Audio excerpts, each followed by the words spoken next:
এবং মহাবিশ্ব সৃষ্টি করার পরে অনন্তকাল অনেক সময় পর্যন্ত এই মহাবিশ্বে মানুষের কোনো অস্তিত্ব ছিল না। এখন মানুষের কর্মকাণ্ড দেখলে মনে হয় যে মানুষই সব।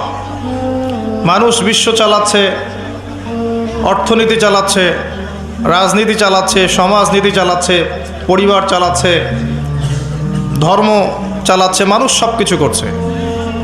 মানে এখন ভাবখানা দেখলে মনে হয় যে মানুষ ছাড়া পৃথিবীতে আর কিছুই নাই, আমরাই সব, আর পৃথিবীটা আমাদেরই। আল্লাহ পাক যদিও বা এই পৃথিবীর সব কিছু আমাদের জন্যই সৃষ্টি করেছেন, কিন্তু এই মহাবিশ্বে একটা সময় ছিল যখন মানুষের কোনো অস্তিত্বই ছিল না। সূরা দাহরের 1 নম্বর আয়াত পড়ে দেখেন, আল্লাহ পাক বলেছেন, হাল আতা আলাল ইনসান হিনুম মিনাদ দাহরি লাম ইয়াকুন শাইআন মাযকুরা। মানুষের উপর একটা সময় চলে গেছে যখন মানুষ কোনো আলোচ্য বিষয়ই ছিল না। মানুষ কোনো আলোচ্য বিষয় ছিল না, মহাবিশ্ব তার জায়গায় ছিল, কিন্তু এই মহাবিশ্বে আমরা ছিলাম না। এরপর আল্লাহ রাব্বুল আলামিন মানুষ সৃষ্টি করলেন, করে ফেরেশতাদেরকে বললেন সিজদা করতে। তার আগে আল্লাহ পাক যা করেছেন, আল্লাহ পাক ফেরেশতাদেরকে ডেকে বলেছেন যে আমি পৃথিবীতে খলিফা পাঠাতে চাই। ওয়াইয ক্বালা রাব্বুকা লিল মালায়েকা ইন্নী জাঈলুন ফিল আরদি খলিফা। যখন আল্লাহ পাক ফেরেশতাদেরকে বললেন যে নিশ্চয়ই আমি পৃথিবীতে আমার খলিফা পাঠাতে চাই, এই পৃথিবী মানুষের জন্য তখনই হবে যখন আমরা আল্লাহর খলিফার মতো কাজ করব। পৃথিবীতে মানুষের কাজ যদি শয়তানের খলিফার মতো হয়, তাহলে এই পৃথিবী আমার জন্য নয়, এই পৃথিবী আমাকে সময় দিবে না। কথা বোঝা যায়? এই পৃথিবীতে আল্লাহ পাক মানুষকে পাঠানোর আগে ফেরেশতাদেরকে জিজ্ঞাসা করেছিলেন যে আমি পৃথিবীতে খলিফা পাঠাতে চাই। খলিফা কে? খলিফার কাজ কি? খলিফা কি সেই ব্যক্তি যে সারাদিন টিকটক করে? খলিফা কি সেই ব্যক্তি যার নামাজের কোনো খবর নাই? খলিফা কি সেই ব্যক্তি যে রোজাও রাখে না, জাকাতও দেয় না? খলিফা কি সেই যে আল্লাহ বিরোধী আইন করে? খলিফা কি সেই ব্যক্তি যে মুসলিমদেরকে দমন পীড়ন করে, রক্ত ঝরায়? খলিফা কি সে ব্যক্তি যে ব্যক্তি আল্লাহর যাবতীয় আদেশ লঙ্ঘন করে আর নিষেধগুলোর উপর আমল করে? কে খলিফা? আল্লাহ পাক খলিফার সংজ্ঞা দিয়েছেন সূরা সদের মধ্যে। কোন সূরায়? সদ পড়ে দেখেন, শেষের দিকে পাবেন। আল্লাহ পাক বলছেন, ইয়া দাউদ, হে দাউদ আলাইহিস সালাম, ইন্না জাআলনাকা খলিফাতান ফিল আরদ। হে দাউদ, আমি তোমাকে পৃথিবীতে আমার খলিফা করে পাঠিয়েছি। ওই যে আদম আলাইহিস সালামকে আল্লাহ পাক খলিফা করে পাঠিয়েছেন, দাউদ আলাইহিস সালামকেও আল্লাহ পাক বলেছেন আমি তোমাকে পৃথিবীতে খলিফা করেছি। তোমার কাজ হচ্ছে ফাহকুম বাইনান নাসি বিল হক। তোমার কাজ হচ্ছে পৃথিবীতে তুমি মানুষের মাঝে আল্লাহর বিধান দিয়ে বিচার ফয়সালা করবে, সত্যের মানদণ্ডে ন্যায় বিচার করবে। ওয়ালা তাত্তাবিউল হাওয়া, নিজের প্রবৃত্তির অনুসরণ করবে না। যদি তুমি প্রবৃত্তির অনুসরণ করো, এটা তোমাকে আল্লাহর সরল পথ থেকে বিচ্যুত করে দিবে। আর যারা আল্লাহর সরল পথ থেকে বিচ্যুত হয়, তাদের জন্য অপেক্ষা করছে যন্ত্রণাদায়ক শাস্তি, বিমা নাসু ইয়াউমাল হিসাব, এই কারণে যে তারা হিসাবের দিনটা ভুলে গেছে। খলিফার ফাংশন কি বুঝতে পারলেন? পৃথিবীটা তখনই আমাদের হবে যখন আমরা আল্লাহর খলিফা হতে পারবো। আর আল্লাহর খলিফা কোশ্চিনকালেও আল্লাহর অবাধ্য হয় না, আল্লাহর আদেশ এবং নিষেধকে লঙ্ঘন করে না। আর দাউদ আলাইহিস সালাম এমন একজন নবী ছিলেন যিনি জেরুজালেম থেকে সারা বিশ্ব শাসন করেছিলেন, এবং তার পরবর্তীতে তার সন্তান সুলাইমান আলাইহিস সালাম তিনিও একই কাজই করেছেন। বরং সুলাইমান আলাইহিস সালামের সময় আল্লাহ পাক তাকে এত ক্ষমতা দিয়েছিলেন যে জিনজাতি পর্যন্ত তার আনুগত্য করত। সুবহানাল্লাহ। বাতাস তার কথা শুনত। একটা আরশে তিনি বসতেন, মাসের পর মাস দূরত্ব মুহূর্তেই সফর করত একটা চেয়ার, কুরসি। বাতাসকে আল্লাহ পাক তার অনুগত করে দিয়েছিলেন। আল্লাহ পাক তাকে অন্যান্য প্রাণীর ভাষা বোঝার ক্ষমতা দিয়েছিলেন। আল্লাহ পাক তাকে কি দেন নাই? দুনিয়ার এবং আখিরাতের যাবতীয় নেয়ামা আল্লাহ পাক সুলাইমান আলাইহিস সালামকে দিয়েছেন। সুবহানাল্লাহ। তারপরেও তিনি উদ্ধত অহংকারী ছিলেন না, তিনি বিনয়ী ছিলেন। আর আজকে আমরা যে যেখানেই থাকি না কেন, সামান্য ক্ষমতা পেলেই উদ্ধত হয়ে যায়, অহংকারী হয়ে যায়। আল্লাহ পাক আমাদেরকে অহংকারী চরিত্র থেকে হেফাজত করুন, আমিন। আল্লাহ পাক ফেরেশতাদেরকে জিজ্ঞাসা করেছিলেন এই বিষয়টা। তো ফেরেশতা মণ্ডলী বলেছিলেন, আতাজআলু ফীহা মান ইউফসিদু ফীহা ওয়া ইয়াসফিকুদ দিমা।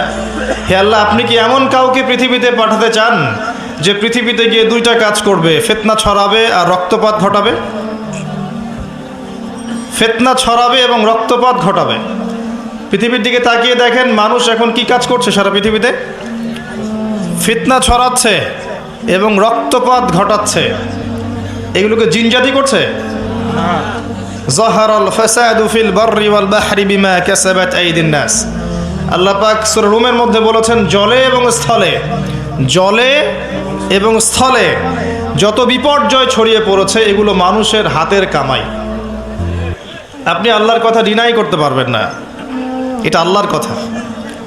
আপনি দেখেন বিশ্বের দিকে এক দেশ আরেক দেশকে যে আক্রমণ করছে, বিশ্বটাকে একটা নিউক্লিয়ার যুদ্ধের দিকে নিয়ে গেছে, এটা কি জিনজাতি করেছে? এই নিউক্লিয়ার ওয়েপেন্সগুলো কি মানবতার কল্যাণে কাজ করবে? না। একটা যদি আল্লাহ না করুক বিস্ফোরিত হয়, আর এটা সমূহ সম্ভাবনা আছে যে হতেই পারে আগামীতে, তখন বিশ্বের এই অবস্থা থাকবে না, কোশ্চিন গেল থাকবে না। আপনি দেখেন অর্থনীতির মধ্যে আমরা যে সুদভিত্তিক অর্থনীতি চালু করেছি, এটা কি জিনজাতি করেছে? না। আর এর মধ্য দিয়ে কি আমাদের কল্যাণ হচ্ছে? না। আমরা সংস্কৃতির নামে যে অশ্লীলতা ছড়িয়ে দিয়েছি, নারী পুরুষের ফ্রি মিক্সিং, বেলাল্লাপনা ছড়িয়েছি, পর্নোগ্রাফি ছড়িয়েছি, মাদকদ্রব্য ছড়িয়ে দিয়েছি। আমরা নারীরা এখন পোশাক পরেও নগ্ন হয়ে ঘুরছে, পুরুষ নারীর পোশাক পরছে, নারী পুরুষের পোশাক পরছে, ফাংশনাল রোল চেঞ্জ হয়ে গেছে। প্রজন্মের পর প্রজন্ম যাচ্ছে, তারা জীবনের উদ্দেশ্য কি জানে না। মাদক, ক্যাসিনো, টিকটক, ফেসবুক, ইউটিউবিং ইত্যাদি ভোগবিলাসে তারা ব্যস্ত আছে। এগুলো কি জিনজাতি করছে? না। ফাসাদ, যত ফাসাদ, গ্লোবাল ফাসাদ, ইকোনমিক ফাসাদ, পলিটিক্যাল ফাসাদ, সামাজিক ফাসাদ, প্রতিটা সেক্টরে, পারিবারিক ফাসাদ, কোনো ক্ষেত্রেই ফাসাদ জিনজাতি ছড়াচ্ছে না। কারা ছড়াচ্ছে? এটা আল্লাহ বলেছেন, যাহারাল ফাসাদু ফিল বাররি ওয়াল বাহরি বিমা কাসাবাত আইদিন নাস। মানুষের ফাসাদ এমন পর্যায়ে পর্যন্ত চলে গেছে যে প্রাকৃতিক ভারসাম্য এখন নষ্ট হয়ে যাচ্ছে। গতকালকের নিউজ দেখবেন যে হিমবাহ এত দ্রুত গলছে, বিগত শতাব্দীর চাইতে 80 গুণ বেশি দ্রুত বরফ গলে যাচ্ছে, এবং এতে 100 কোটি মানুষের জীবন হুমকির মুখে সামনে। এর কারণ হচ্ছে বাতাসে, পরিবেশে কার্বন ডাইঅক্সাইড, কার্বন মনোক্সাইড গ্যাসটা বেশি, এবং মিলস অ্যান্ড ফ্যাক্টরিজ, ইন্ডাস্ট্রিজ, এগুলোর মধ্য দিয়ে আমরা পরিবেশের ভারসাম্য নষ্ট করে ফেলেছি। কে করেছে? জিনজাতি না, মানবজাতি। সুবহানাল্লাহ। প্রত্যেকটা সেক্টর, জলবায়ু দেখেন, ভৌগোলিক পরিবর্তনগুলো দেখেন, বনভূমি উজাড় করা দেখেন, এই যে জমিনের উপর জুলুম দেখেন, আকাশ নিয়ে এখন যুদ্ধ হচ্ছে, অমুক গ্রহ আমার, এ বলছে না অমুক গ্রহ আমার, মহাকাশ বাহিনী পর্যন্ত গঠন করছে। যত ফাসাদ দেখবেন সব মানুষ করছে। এই কথাটাই ফেরেশতারা বলেছিলেন, আতাজআলু ফীহা মান ইউফসিদু ফীহা ওয়া ইয়াসফিকুদ দিমা। আল্লাহ, আপনি কি এমন কাউকে পৃথিবীতে পাঠাতে চান যারা পৃথিবীতে গিয়ে রক্তপাত ঘটাবে আর ফাসাদ সৃষ্টি করবে? আল্লাহ পাক সেই কথাই বলেছেন সূরা রুমের মধ্যে, জলে স্থলে যত বিপর্যয় এগুলো মানুষের হাতের কামাই। অস্বীকার করার কোনো বুদ্ধি নাই, এগুলো আমাদের হাতের কামাই। ব্যক্তিগত পর্যায়ে ওয়াল আসরি, সময়ের কসম, কেউ যদি সময়কে মূল্যায়ন না করে, সে নিজে তার নফসের উপর জুলুম করবে, ফাসাদ সৃষ্টি করবে না? করবে। আসেন, এরপরে আল্লাহ পাক মানুষ সৃষ্টি করলেন আদম আলাইহিস সালামকে, এবং তাকে জ্ঞান শিক্ষা দিলেন। ওয়াল্লামা আদামাল আসমা কুল্লাহা। আল্লাহ পাক আদম আলাইহিস সালামকে সমস্ত জ্ঞান শিক্ষা দিয়েছেন। বলেন সুবহানাল্লাহ। সমস্ত নামকে শিক্ষা দিয়েছেন আল্লাহ। জ্ঞান কি বুদ্ধি থেকে আসে না অভিজ্ঞতা থেকে আসে? ফিলোসফিক্যাল থটস আছে এরকম, জ্ঞান আসে বুদ্ধি থেকে, কেউ বলে জ্ঞান আসে অভিজ্ঞতা থেকে, কেউ বলে জ্ঞান হচ্ছে সমন্বয় মতবাদ, কিছু বুদ্ধি কিছু অভিজ্ঞতা। কিন্তু আল্লাহ কোরআনে বলছেন জ্ঞান আসে কার পক্ষ থেকে? আল্লাহর তরফ থেকে। সূরা কাহফ 29 নম্বর আয়াত পড়ে দেখেন, ওয়াকুলিল হাক্কু মির রাব্বিকুম, হক তোমার রবের পক্ষ থেকে নাজিল হয়। হকটা কি? যখন তাওরাত নাজিল হয়েছিল, তাওরাত ছিল কি? হক। যখন জাবুর নাজিল হয়েছে, জাবুর কি ছিল? যখন ইনজিল নাজিল হয়েছে, ইনজিল কি ছিল? যখন কোরআন নাজিল হয়েছে এবং সুন্নাহ এসেছে, কিয়ামত পর্যন্ত হক কি থাকবে? অন্য কোনো হকের মানদণ্ড থাকবে না। যদি কোনো বিষয়ে কোরআন এবং সুন্নাহর সাথে মেলে, এটা মানতে কোনো আপত্তি আছে? না। আর যদি কোনো বিষয়ে কোরআন সুন্নাহর সাথে না মেলে, ছাড়তে কোনো আপত্তি আছে? না। যদি ছাড়ি তাহলে কি আমি সন্ত্রাসী হয়ে যাব? না। আর যদি মানি তাহলে কি আমি মৌলবাদী হয়ে যাব? না। কোরআন এবং সুন্নাহর সাথে যা মেলে এটা যদি আমি মেনে নেই, এটা কি আমার অপরাধ? না। কোরআন এবং সুন্নাহ কি আল্লাহর পক্ষ থেকে আসেনি? অবশ্যই। এবং সে আল্লাহ কি মহাবিশ্বের পরিচালক নন? অবশ্যই। তো যদি আল্লাহর দাসত্ব করি আমি কি অন্যায় কিছু করছি? না। হ্যাঁ, এই দাসত্ব কেমন হবে? শৈথিল্যতা প্রদর্শন করা যাবে না, চরমপন্থাও প্রদর্শন করা যাবে না। আপনি মধ্যমপন্থী থাকবেন। ওয়া কাযালিকা জাআলনাকুম উম্মাতান ওয়াসাতা, আল্লাহ পাক বলেছেন এভাবেই আমি তোমাদেরকে মধ্যমপন্থী উম্মাহ করেছি, যাতে করে তোমরা সাক্ষী হতে পারো।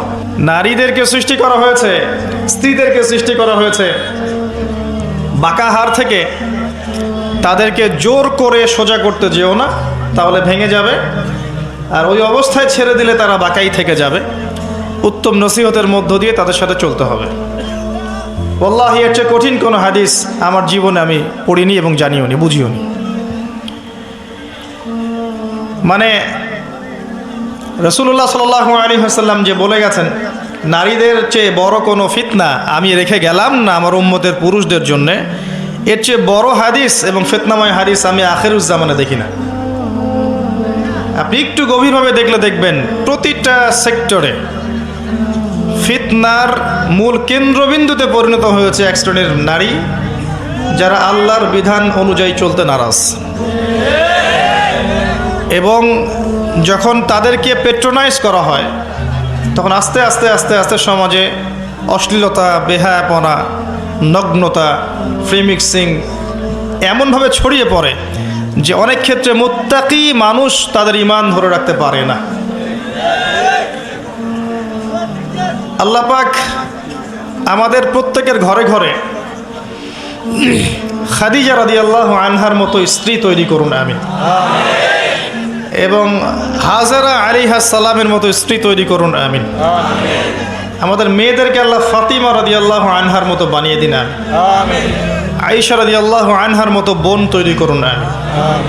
আমি যে দোয়াটা করলাম, এই দোয়াটা এত গুরুত্বপূর্ণ, যেটার ফলশ্রুতিতে একটা সমাজের শৃঙ্খলা, ব্যালেন্স টিকে থাকে। কে খাদিজা রাদিয়াল্লাহু আনহা? রাসূলুল্লাহ সাল্লাল্লাহু আলাইহি ওয়াসাল্লামের সাথে যখন কেউ ছিল না, তখন একজন নারী, তার স্ত্রী তার সাথে ছিলেন, তার নাম খাদিজা রাদিয়াল্লাহু আনহা। সারা জীবন তিনি তার পাশে ছিলেন।